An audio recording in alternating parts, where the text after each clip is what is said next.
우리 전사우로 한 번 더 인사하겠습니다. 사랑합니다. 사랑합니다. 네, 우리 오늘 본문에서 흐르는 눈물을 발견하게 됩니다. 우리 영어 성경에서는 딱 두 글자, 두 단어로 되어 있는데요. 아마 성경에서 가장 짧은 절이 아닐까라는 생각을 합니다. 요한복음 11장 우리 35절 말씀, 예수께서 눈물을 흘리시더라. 이 말씀 속에서 주님의 흐르는 눈물을 우리가 발견하게 됩니다. 여러분, 우리는 주님께서 이 땅에서 참 많이 눈물을 흘렸을 것 같다라고 상상합니다. 성경에서도 예수님이 많은 눈물을 흘리셨다라고 우리가 확인할 수 있을 것이다라고 착각하는데요. 왜냐하면 주님이 우리를 너무나 사랑하셨고 또 이 땅에서 정말 많은 어려운 일이 있으셨기 때문에 성경에는 주님의 눈물이 많이 있겠구나라고 우리가 착각하고 상상할 수 있는데, 사실 성경을 잘 살펴보면 직접적으로 구체적으로 예수 그리스도의 눈물이 나온 곳은 딱 두 곳밖에 없습니다. 주님께서 예루살렘 성전을 바라보실 때와 오늘 본문 말씀입니다. 사실 이 눈물은 여러 가지 다양한 의미가 있죠. 사람이 우는 이유는 여러 가지입니다. 그렇기 때문에 누군가 울면 저 사람이 왜 울까? 왜 울어? 이렇게 물어보고 싶은 게 우리의 마음이죠. 사람은 슬퍼도 울지만 기뻐도 웁니다. 마음이 답답해서 울기도 하고 감사해서 울기도 합니다. 억울해서 울기도 하지만 분노해서 사람은 울기도 합니다. 제 둘째 같은 경우에는 엄마한테 우유를 달라고 배고프다고 울기도 합니다. 우유 우유 우유 이렇게 하면서 울기도 하고, 첫째 같은 경우에는 텔레비전을 안 보여준다고 짜증내 하면서 울기도 합니다. 사람의 눈물의 이 의미와 이유는 아주 다양하다라고 이야기할 수 있습니다. 오늘 본문에 나타나는 이 예수님은 왜 우셨을까요? 주님의 눈물의 이 의미는 무엇일까요? 또 그 주님의 눈물 속에서 우리는 어떤 하나님 아버지의 예수 그리스도의 마음을 이해해야 될까요? 우리가 이 주님의 눈물의 의미를 이해하기 위해서는 이 35절 말씀에서만 머무는 것이 아니라 요한복음 11장 전체를 우리가 바라봐야 됩니다. 요한복음 11장은 우리가 알고 있듯이 예수님께서 죽은 나사로를 살리셨던 놀라운 사건이 등장하는 본문입니다. 여러분, 죽은 사람이 살아났습니다. 여러분, 이것이 믿어지십니까? 이 놀라운 기적, 이 놀라운 기적이 어느 순간 우리에게는 이 말씀을 잘 이해하지 못하게 하는 걸림돌이 될 때도 있습니다. 이 놀라운 기적에 집중하게 되면 이 본문 말씀의 핵심을 우리가 놓치는 위험도 우리가 경험하게 됩니다. 특별히 최근에 사랑하는 사람을 잃었거나 또 내가 정말 사랑했던 사람을 계속 이별했던 사람을 계속 마음 가운데 품고 있다면 이 말씀을 읽으면서 저도 마찬가지였어요. 이렇게 이 말씀을 해석합니다. 하나님, 왜 나사로만 살리셨습니까? 왜 저에겐 이런 일을 행하시지 않습니까? 왜 지금 이런 역사는 일어나지 않습니까? 여러분, 이렇게 기적에 집중하게 되면 우리는 말씀을 이렇게 해석하게 되고 이렇게 말씀을 자꾸 바라보게 된다면 성경이 정말 말하고 싶어하는 그 핵심을 놓치게 됩니다. 우리는 지독하게도 자기중심적으로 성경을 이해합니다. 그래서 이 놀라운 이 기적의 사건을 바라보면서 내 삶에 있었던 어려운 상황들을 대입하게 되고 바로 쉽게 나를 이 성경에 적용하여서 나를 나사로, 마르다, 마리아로 해석하여서 주님께 항의합니다. 주님, 왜 우리에겐 이런 일이 일어나지 않습니까? 주님, 왜 살리지 않으셨습니까? 그러면서 더 나아가서는 지금 이 순간에 이 역사가 일어나지 않는 현실을 바라보면서 예수 그리스도는 살아계시지 않는구나 라고 부인하기까지 이르게 됩니다. 그렇기 때문에 성경은 그 기적을 바라보는 것이 아니라 성경에 나타난 그 기적을 행하시는 예수 그리스도를 바라보는 것이 중요합니다. 사랑하는 여러분, 나사로는 지금까지 살아있지 않습니다. 그렇죠? 나사로가 아마 지금까지 살아있다면 한 2000살 정도 되었겠죠. 우리 나사로 할아버지님. 하지만 나사로는 다시 살아났다가 다시 죽습니다. 인간은 모두 다 죽습니다. 나사로도 인간입니다. 나사로도 그의 인생이 잠깐 연기되었을 뿐 영원한 생명은 영원히 살지는 못했을 겁니다. 우리가 알고 있듯이 영원한 생명은 여러분, 우리의 육체가 다시 살아나는 것을 영원한 생명이다라고 얘기하지 않습니다. 우리의 인생과 우리의 목숨이 잠시 연기된 것이, 유보된 것, 죽음이 유보된 것이 영원한 생명이다라고 말하지 않죠. 더 나아가서 우리가 영원히 사는 것을 영생이다라고 말하지 않습니다. 영생은 예수 그리스도가 나를 위해서 십자가에 돌아가시고 그분이 부활하신 그분을 내가 나의 구주로 믿고 살아가는 그 믿음, 그것을 영원한 생명이다라고 말합니다.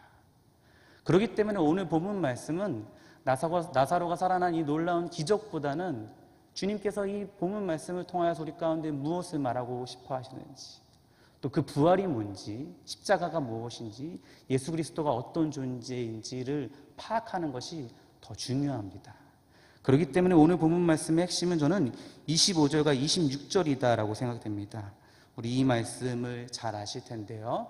우리 함께 같이 읽어보도록 하겠습니다. 시작. 예수께서 이르시되 나는 부활이요 생명이니 나를 믿는 자는 죽어도 살겠고 무릇 살아서 나를 믿는 자는 영원히 죽지 아니하리라. 이것을 내가 믿느냐. 이 나사로의 이야기는 예수 그리스도의 부활을 미리 경험하는 사건이다라고 말할 수 있습니다. 그리고 이 나사로의 살아남은 급속도로 십자가로 연결됩니다. 나사로가 살아난 이후에 바리새인과 대제사장들은 예수를 어떻게 죽일까 함께 모의했다라고 성경은 이렇게 말하고 있습니다. 이날부터 그들이 예수를 죽이려고 모의하느니라. 나사로가 살아난 이 사건은 기적을 이야기하는 것이 아니라 십자가와 부활과 예수 그리스도가 어떤 존재인지 이야기하고 있습니다. 특별히 부활에 대해서 말하고 있는 거죠. 그런데 아까 이야기했던 것처럼 요한복음 11장 35절에 있는 예수 그리스도의 눈물과 이 주님의 부활은 도대체 어떤 상관관계가 있는 것일까요? 전 이것을 오늘 같이 여러분들과 나누고 싶습니다. 주님이 눈물을 흘리셨던 이유를 좀 잘 살펴보면요, 우리 주님은 참 관계적이셨다라는 것을 우리가 파악할 수 있습니다. 우리가 11장 33절부터 35절 말씀을 제가 한번 읽어드리겠습니다. 예수께서 그가 우는 것과 또 함께 또 온 유대인들이 우는 것을 보시고 심령에 비통히 여기시고 불쌍히 여기사 이르시되 그를 어디에 두었냐 이르되 주여 와서 보옵소서 하니 예수께서 눈물을 흘리시더라. 마르다, 마리아, 또 위문하러 왔던 많은 유대인들을 우시는 것을 바라보면서 주님은 눈물을 흘리셨습니다. 이 상황이 어떤 상황이었을까요? 사랑했던 나의 오빠를 잃었던 순간이었고 나의 사랑했던 친구 나사로를 잃어서 슬픔에 잠겼던 많은 사람들이 눈물 가운데 있었습니다. 그런데 이 본문은 이 슬픔만을 이야기하고 있지 않고 요한복음 11장 전체를 잘 살펴보면 이 재미있게도 많은 사람들, 특별히 마르다와 마리아가 예수 그리스도의 이 부활의 사건을 정말 체계적으로 믿고 있지 않는구나 라는 것을 발견할 수 있습니다. 그들은 주님의 부활을 체계적으로 믿지 않았습니다. 그들이 부활을 믿지 않았던 이유를 제가 한 3가지 정도 나눠보려고 하는데요. 첫 번째는 무엇이냐면요, 그들은 과거에 매여 있기 때문에 예수님의 부활을 믿지 못했습니다. 말씀을 한번 보여주시겠습니까? 우리 말씀이 반복적으로 두 부분이 똑같이 나와 있는데요. 우리 함께 같이 읽어보겠습니다. 시작. 마르다가 예수께 여짜오되 주께서 여기 계셨더라면 내 오라버니가 죽지 아니하였겠나이다. 11장 32절도 비슷합니다. 마리아가 예수 계신 곳에 가서 배웠고 그 발 아래 엎드려 이르되 주께서 여기 계셨더라면 내 오라버니가 죽지 아니하였겠나이다 하더라. 이 마르다와 마리아가 똑같은 말을 합니다. 주님이 여기 계셨더라면 우리 오빠가 죽지 않았을 텐데요 라고 말합니다. 여러분, 이 고백은 주님을 조롱하는 고백이 아닙니다. 또 주님께 책임 전가를 하는 고백이 아니고 그럼에도 불구하고 우리가 주님을 신뢰하겠다라는 고백이다라고 말할 수 있습니다. 인간에게 많이 힘든 시간이 있습니다. 그때는 언제냐면 하나님이 잘 느껴지지 않을 때가 인간에게는 참 힘겹습니다. 하나님의 부재를 경험할 때, 주님과 분리되었다라는 생각이 찾아올 때, 주님이 우리를 한결같이 사랑하시는데 그 사랑이 조금 지연되었다라고 느껴질 때 그 인간의 마음은 얼마나 많은 아픔과 힘듦이 있는지 모릅니다. 악인은 계속적으로 형통해 나가는데 왜 주님은 내 인생 가운데 찾아오셔서 이런 위급한 상황 가운데 개입하지 않으실까? 하나님이 한 번만 간섭하시면 모든 것이 다 해결될 것 같은데 왜 주님은 침묵하시고 왜 주님은 부재하시는 것처럼 느껴질까? 라는 마음이 마음 가운데 찾아오면 우리도 마르다와 마리아처럼 이렇게 고백할 수밖에 없을 겁니다. 주님 왜 그때 안 계셨습니까? 주님 왜 그때 침묵하셨습니까? 왜 아무것도 안 하셨습니까? 이렇게 주님께 원망할 수밖에 없을 겁니다. 여러분, 그런 우리가 이 땅 가운데 살아가면서 그런 하나님의 침묵을 경험하는 그런 사건들이 우리 가운데 계속적으로 학습되면 우리는 그 과거에 매여서 하나님께서 우리 가운데 새롭게 하실 일을 잘 기대하기가 어려워지는 것이 현실입니다. 그 과거를 주님께 내어드리면 좋겠는데 잘 내어드리지도 못하고 그것이 한번 학습된 하나님께 받은 상처가 전부인 것처럼 생각한다면 우린 쉽게 이렇게 고백하게 됩니다. 예전에 경험을 봤는데 하나님은 우리를 도와주시지 않는 분 같아. 저는 하나님이 저를 도와주시지 않을 거다라고 생각합니다. 왜냐하면 하나님은 어려울 때 침묵하셨기 때문입니다. 마르다와 마리아는 그렇게 하나님의 부재를 학습하였습니다. 하나님이 우리 오빠를 회복시킬 그런 골든타임을 놓치셨다라고 판단하는 겁니다. 주님의 간섭이 지연되었고 주님께서 침묵하셨다라고 그들의 입장을 정리하였습니다. 그렇게 되다 보니까 주님께서 새롭게 하실 일에 대한 기대가 점점 사라지게 되는 겁니다. 그런 마음 상태가 있으면 그렇게 과거에 매이게 된다면 부활을 믿기라는 참으로 어려운 일이 되고 맙니다. 그들이 부활을 믿지 못했던 두 번째 이유는요, 합리성 때문입니다. 말씀을 한 번 더 보여주시겠습니까?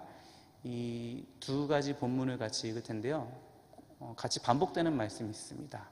제가 한번 읽어드릴게요. 예수께서 와서 보시니 나사로가 무덤에 있은지 이미 나으리라. 그 다음 말씀, 예수께서 이르시되 돌을 옮겨 놓으라 하시니 그 죽은 자의 누이 마르다가 이르되 주여 죽은 지가 나흘이 되었으매 벌써 냄새가 나나이다. 이 나흘이라는 단어가 자꾸 반복됩니다. 죽은 지 나흘이 되었다라는 겁니다. 합리적으로 죽은 게 맞습니다. 예수님은 참 재밌게도 요한복음 11장 전체를 바라보면 주님은 이 나흘을 기다린 것처럼 느껴집니다. 베다니에서 멀리 근처에 떨어져 있으셔서 그 계시던 곳에서 이틀 동안 유하셨다라는 말씀이 있습니다. 마치 나사로가 죽기까지 주님은 기다리셨습니다. 그리고 나흘이 지난 후에 이 나사로가 죽었다는 사실을 듣게 되었습니다. 이 나사로와 이 죽음과 이 나흘이라는 이 단어가 연결되는 이유가 있습니다. 이 고대 랍비 문헌에 의하면은 유대인들은 사람이 죽고 난 이후에 나흘이 지나야지 정말 죽었다라고 생각했다고 합니다. 우리가 지금 이 시대에도 아주 가끔씩 사람이 잠깐 쇼크로 심장이 멈췄다가 다시 살아나는 경우들을 바라보게 되죠. 그런데 하루, 또 이틀, 3일, 4일이 지나면 사람이 죽고 난 이후에 그리고도 의식이 없다면 그 사람은 죽은 게 확실한 거잖아요. 확실한 거죠. 나흘이라는 단어는 이 합리성이라는 단어를 우리가 생각하게 만들 수 있습니다. 여러분, 하나님은 우리에게 생각할 수 있는 합리성을 주셨습니다. 그리고 스스로 문제를 해결할 수 있는 이 논리를 우리 가운데 주셨습니다. 그것을 우리가 잘 사용해야 됩니다. 성령님은 오늘도 우리에게 참 이해하기 어려운 하나님을 이해할 수 있도록 도와주고 계십니다. 그렇기 때문에 생각하지 않고 맹목적으로 하나님을 믿는 것은 위험한 신앙입니다. 주님께서 주신 합리성을 우리가 사용해야 됩니다. 주님이 주신 이성을 갖고 우리가 성경을 직접 봐야 됩니다. 생각하지도 않고 강대상에서 선포되는 그런 말씀을 그냥 무조건 아멘이다라고 화답하고, 또 성경을 해석하는 권한을 목회자에게만 독점적으로 주게 된다면 자연스럽게 교회는 타락하고 목회자는 나태해질 수밖에 없습니다. 하나님이 주신 합리성과 이성을 잘 사용해야 됩니다. 근데 제가 강조하고 싶은 것은 이것이 아니라 문제는 무엇이냐면 합리성만을 사용하는 신앙은 하나님이 일하실 공간을 없애버린다라는 문제점이 있습니다. 제가 저희 교회 청년들도 만나보고 또 다른 교회 청년들도 많이 만나면서 제가 신기한 경험을 한번 했습니다. 똑같은 경험을 했습니다. 친구들을 만나면서 이야기하다가 제가 느낀 건 뭐냐면 많은 친구들이 미래에 대해서 상당히 두려워하고 있다는 것을 발견했습니다. 물론 우리 모두가 미래에 대해서 두려워하고 있죠. 근데 그 미래에 대해서 두려워하고 있는 청년들과 그 친구들에게, 이 친구들은 교회에서 열심히 사역하는 친구도 있고 심지어 전도사로 사역하는 친구들도 있습니다. 이 친구들에게 이 진로에 대해서 걱정할 때 저는 참 구닥다리처럼 복창 두드리는 소리처럼 이렇게 질문합니다. 야, 너 하나님께 물어봤어? 라고 질문합니다. 근데 이렇게 질문하면 신기하게도 똑같이 청년들이 뭐라고 대답하냐면요, 전 요번에 참 신기했어요. 목사님, 그걸 참 오랜만에 듣는 이야기래요. 요즘 자기 주변에 그렇게 자기한테 얘기해 주는 사람이 없대요. 하나님과의 관계 속에서 나의 진로를 선택하라고요? 이런 오래된 낡은 이야기를 저에게, 전통 같은 이야기를 저에게 해주셔서 감사합니다 하면서 막 웃으면서 이야기하는 청년들을 만납니다.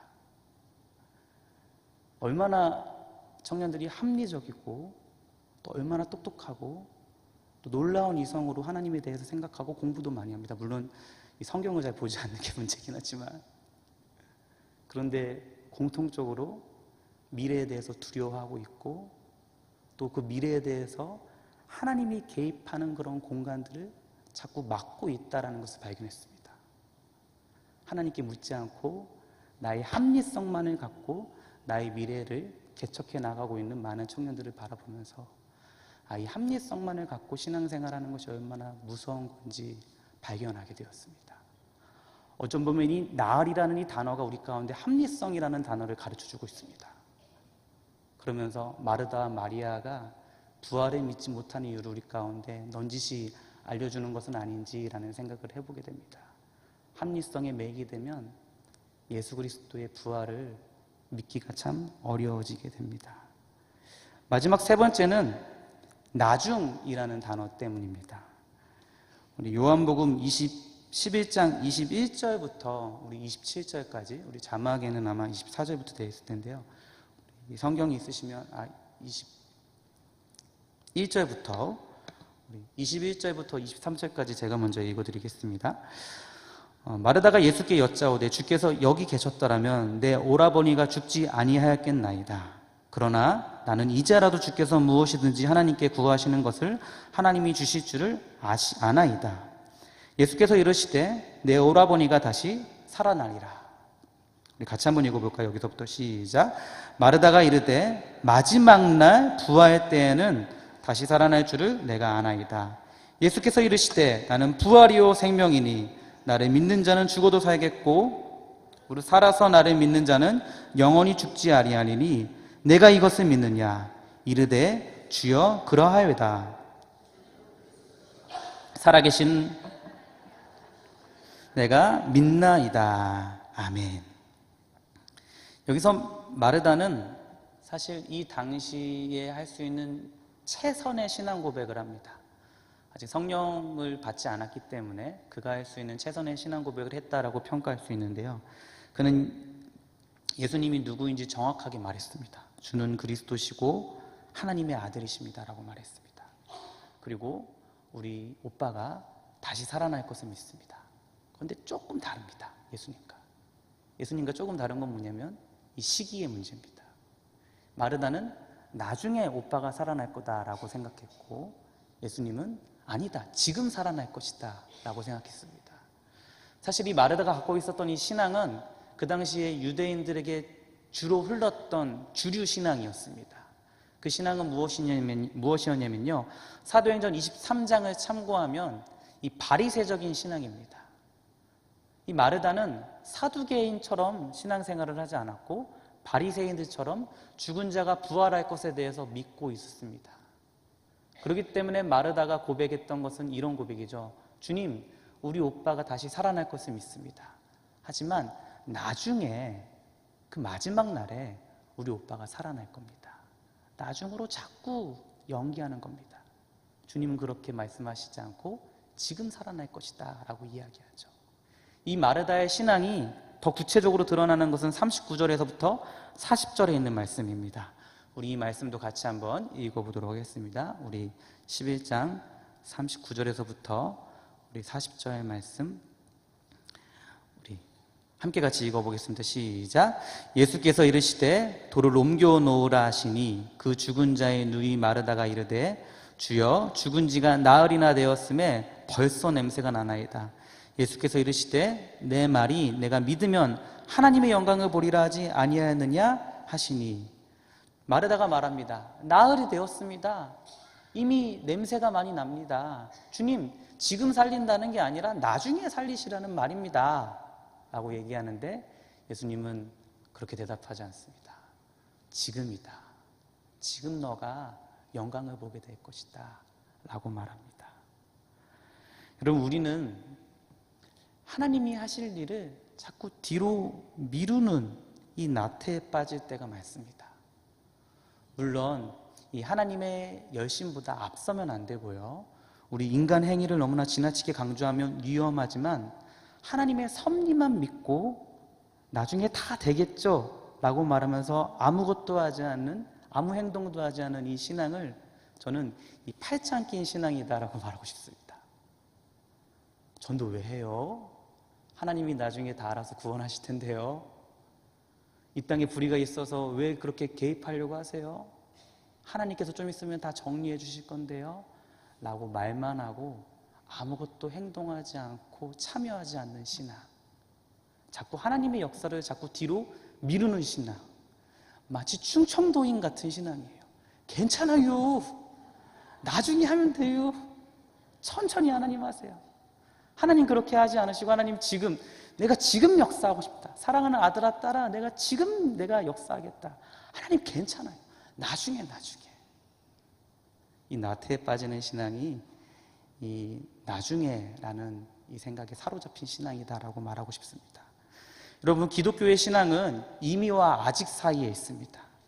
하나님의 나라는 이미 왔지만 아직 완성되어 있지 않습니다. 그런데 그 완성만 생각하고 이미 온 하나님의 나라를 누리지도 못하고 확장하는데 우리가 함께 힘쓰지도 않는다면 그것은 나태의 죄에 빠지는 것이다 라고 말할 수 있습니다. 주님은 죽음 이후에 천국에서도 우리의 왕이시기도 하지만 하나님은 지금도 우리의 왕이십니다. 주님은 우리를 심판하시고 우리를 후에 완성하게 하시지만 하나님은 지금 우리를 사용하셔서 하나님의 나라를 세워나가시기 원하시는 것이 우리 아버지의 마음입니다. 하지만 마르다는 이 지금 역사하신 하나님에 대해서 자꾸 유보하고 연기하고 나중에 하나님께서 우리 오빠를 살리실 거라 믿습니다 라고 생각했던 것이 이 마르다의 신앙이었습니다. 이 나중에에 매여 있기 때문에 마르다는 부활을 믿기가 어려웠던 겁니다. 여러분이 마르다와 마리아가 얼마나 체계적으로 부활을 믿고 있지 않는지 우리가 말씀으로 확인했습니다.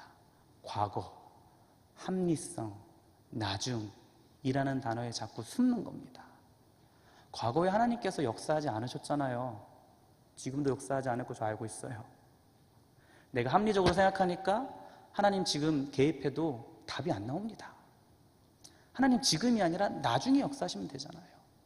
하나님 지금도 우리와 함께 일하시고 싶으신데 우리는 자꾸 마르다와 마리아와 많은 유대인들처럼 자꾸 도망칠 구석을 찾고 있는 것은 아닌지 이 말씀이 우리 가운데 확인해 주고 있습니다.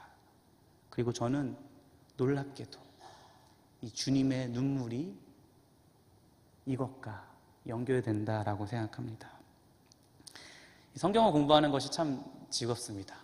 이번에도 이 말씀을 준비하면서 성경을 공부하다가 이 재미있는 사실을 발견했는데요. 이 학자들마다 이 예수님의 눈물의 이유를 다르게 해석한다라는 것을 발견했습니다. 어떤 학자는 이 예수님이 눈물을 흘리셨던 이유가 이 나사로가 죽은 것이 너무나 가슴 아파서 함께 공감해 주려고, 또 이런 절대적인 악을 감당할 수 없는 인간을 바라보면서 같이 위로의 눈물, 공감의 눈물을 흘리셨다라고 말한 학자가 있기도 하고요. 어떤 학자는 이 나사로 사건을 바라보면서 예수님께서 실존적인 자기의 모습을 바라봤다라는 겁니다. 아, 내가 십자가를 져야 되겠구나 라는 생각이 들어서 눈물을 흘렸다라고 해석하는 학자도 있습니다. 그리고 저는 마지막 이 학자의 뜻에 동의하는데요. 주님이 눈물을 흘리신 이유는 다른 이유가 아니라 부활을 믿지 못하는 마르다와 마리아, 유대인들 때문에 주님은 눈물을 흘리셨다.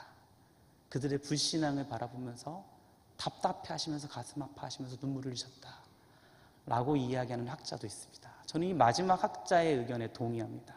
물론 이 눈물의 의미가 통합적이고 함쳐지는 의미겠지만 저는 이 마지막에 이 학자의 의견에 동의하는 이유가 있습니다. 그 이유는 무엇이냐면 이 주님의 눈물 앞뒤로 있는 주님의 분노가 있기 때문입니다. 우리가 말씀을 한 번 더 봤으면 좋겠는데요. 우리 요한복음 11장 33절부터 35절에 있는 말씀입니다. 우리 말씀이 혹시 스크린에 나올까요? 11장 33절부터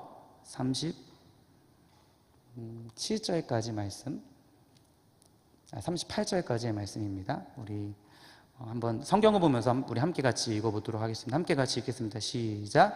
예수께서 그가 우는 것과 또 함께 온 유대인들이 우는 것을 보시고 심령의 비통이 여기사 불쌍히 여기사 이르시되 그를 어디 두었냐 이르되 주여 와서 보옵소서 하니 예수께서 눈물을 흘리시더라. 이에 유대인들이 말하되 보라 그를 얼마나 사랑하셨는가 하며 그중 어떤 이는 말하되 맹인의 눈을 뜨게 한 이 사람이 그 사람은 죽지 않게 할 수 없었더냐 하더라. 이에 예수께서 다시 속으로 비통히 여기시며 무덤에 가시니 무덤이 굴이라 돌로 막았거늘. 우리 33절과 38절에 반복적으로 나타나고 있는 단어가 있죠. 비통히 여기시고라는 이 단어입니다. 이 단어가 한글 성경에는 비슷비슷하게 해석되어 있는데 영어 성경은 되게 다양하게 해석되어 있습니다. 그래서 이 번역에 대해서 공부하다가 제가 가장 마음에 와닿았던 번역은 이 바우어 헬라어 신학성경 사전에 나타나는 요한복음 11장 33절에 비통히 여기사라는 번역입니다. 여기서는 어떻게 번역하냐면요, 분개하시고 또는 화내시고 내적으로 분노하셨다. 이 비통히 여기셨다라는 이 단어를 화내셨다라는 단어로 번역한 겁니다. 저도 여기에 동의합니다. 이것을 설명하려면 시간이 부족합니다. 비통히 여기신다라는 고백이 이 원어로 2번이나 반복됩니다.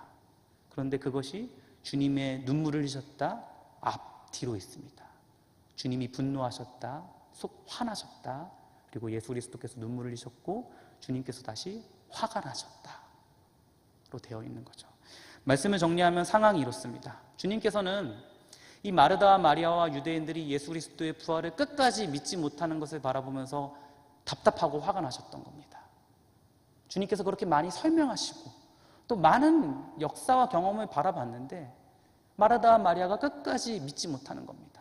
주님이 화가 나시고 그 화로 인하여서 눈물까지 나신 겁니다. 그랬더니만 그 눈물의 의미를 전혀 이해하지 못했었던 유대인들은 이렇게 말합니다.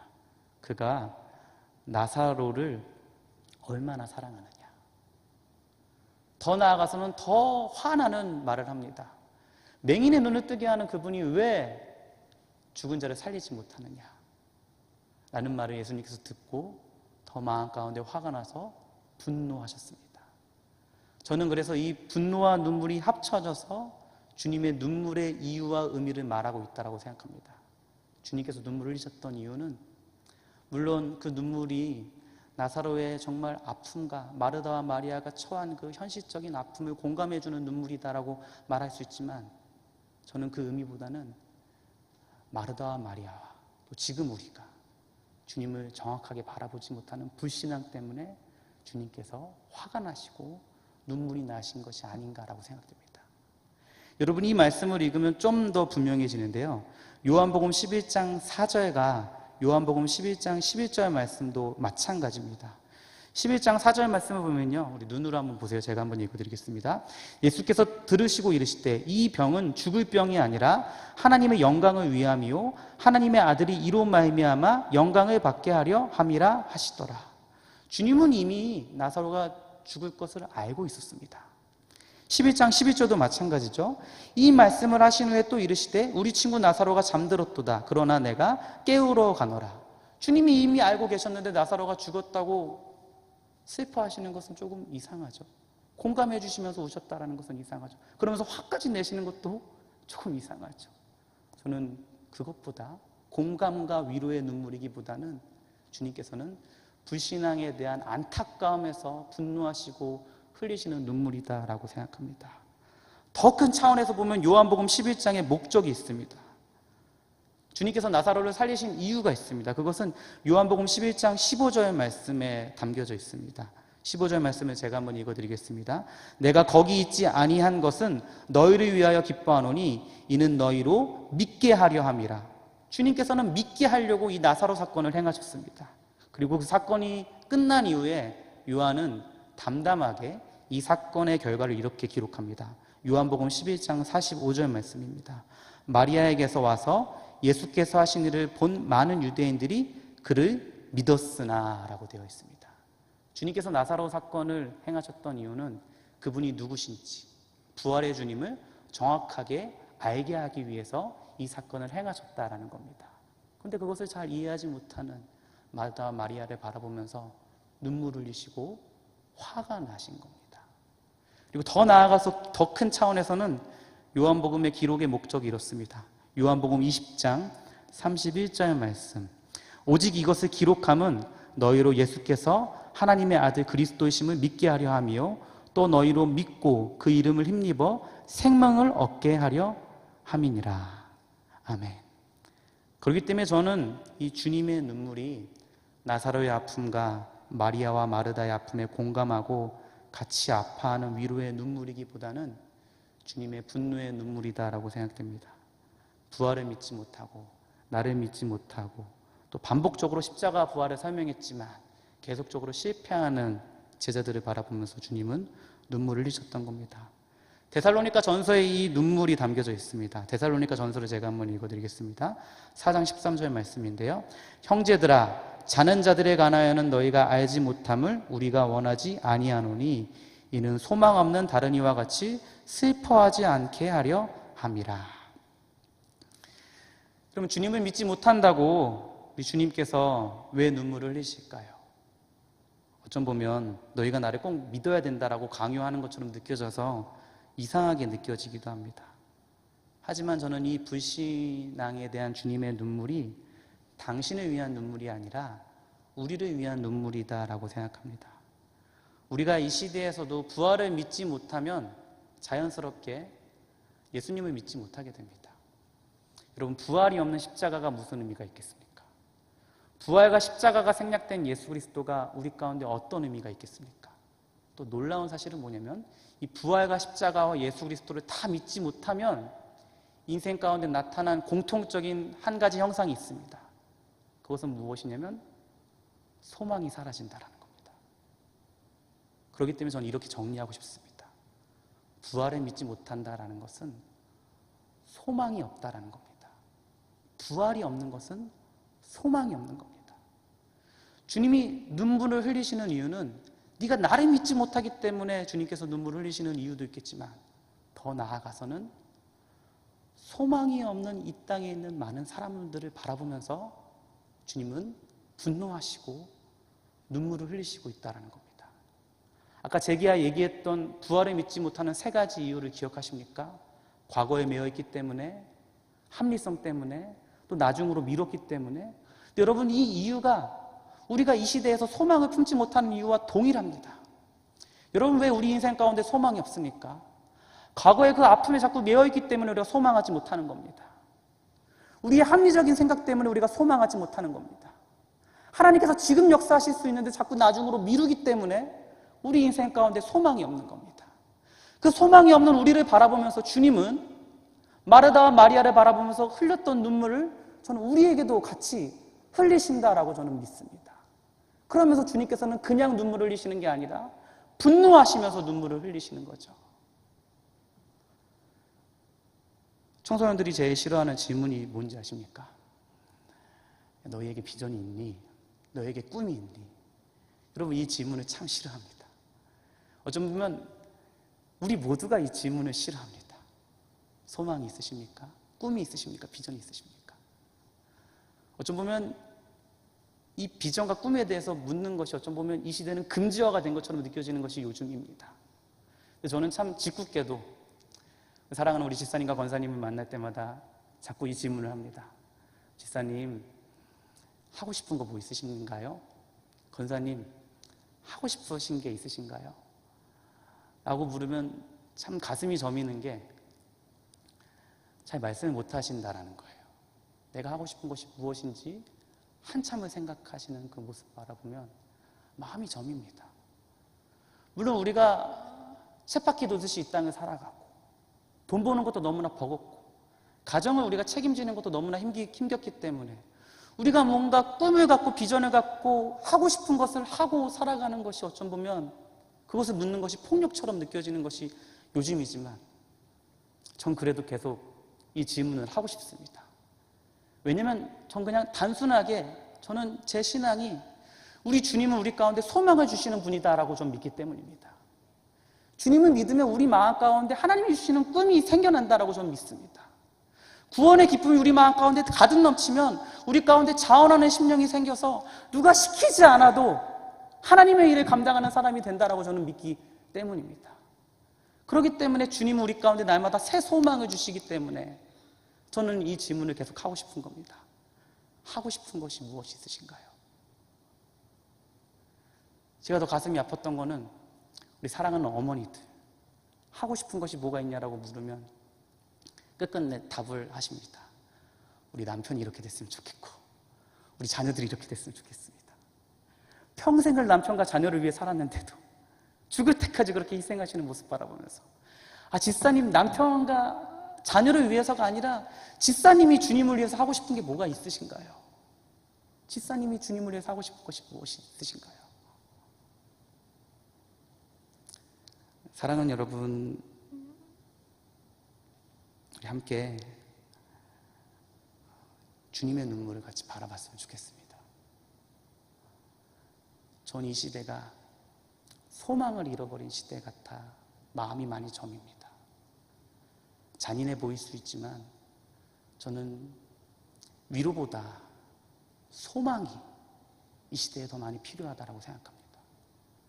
과잉 위로가 아니라 정말 우리가 바라볼 수 있는 그 소망, 붙잡고 살아가는 것, 그것이 더 필요하지 않은가라는 생각을 합니다.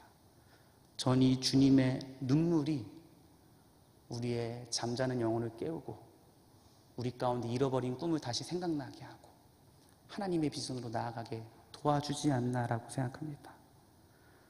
부족한 저는 사랑하는 여러분이 어떤 구체적인 어려움이 있는지 잘 모릅니다. 얼마나 억울하고 얼마나 안타까운 일이 있는지 잘 모릅니다. 하나님이 언제쯤 그 아픔 가운데 찾아오셔서 역사하실지도 잘 모르겠습니다. 또 언제쯤 그 지연된 하나님의 사랑을 부어주실지도 저는 잘 모르겠고, 악인들이 왜 그렇게 형통한지, 또 그런 분들을 제가 어떻게 위로할 수 있을까도 잘 모르겠습니다. 근데 제가 붙잡고 싶은 거는 한 가지, 우리 주님이 소망 되신다라는 겁니다. 우리 주님이 소망 없고 꿈 없는 우리를 위해서 지금도 눈물을 흘리신다라는 이야기 드리고 싶습니다. 아무리 낙심할 수밖에 없는 상황 속에서도, 절망할 수밖에 없는 상황 속에서도, 하나님을 바라보기 힘든 상황 속에서도, 그럼에도 불구하고 나를 위해 흘리시는 주님의 눈물을 같이 바라보자 라고 이야기하고 싶습니다. 그 눈물을 바라본다면 우리가 다시 꿈꿀 수 있고 하고 싶은 것이 생기고 자원하는 심령으로 주님께로 달려갈 수 있지 않을까라고 상상해 봅니다. 여러분, 소망 없이 꿈 없이 살아가는 우리에게 주님은 주님의 눈물로 우리에게 새 소망을 주시며 하고 싶은 일을 생기게 하시고 설렘과 자유로 살아가게 도와주시는 분이다라고 믿습니다. 그 주님의 흐르는 눈물이 우리 마음 가운데 적셔져서 더 많은 사람들 가운데 그 흐르는 눈물을 흘려보내는 우리 약수교회 성도들 되기를 주님의 이름으로 축원합니다.